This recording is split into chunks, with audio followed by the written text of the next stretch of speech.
Hi, welcome back on Do It Yourself channel. We're going to show you how to reset network settings in your iPhone 14 Pro Max. So to the separation, go to settings, then scroll down to the general, scroll down and go to the transfer or reset iPhone. Now click reset and reset network settings. Click on it, reset network settings, and just wait until the phone will do that.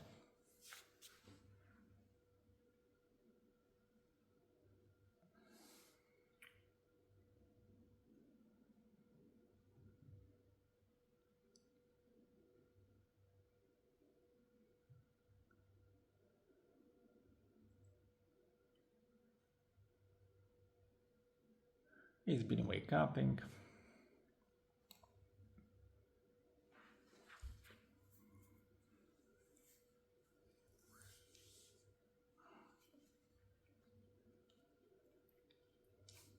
Okay, and ready to go, and it's resetting all the settings. As you see, we don't have now the Wi-Fi, it's been resetting.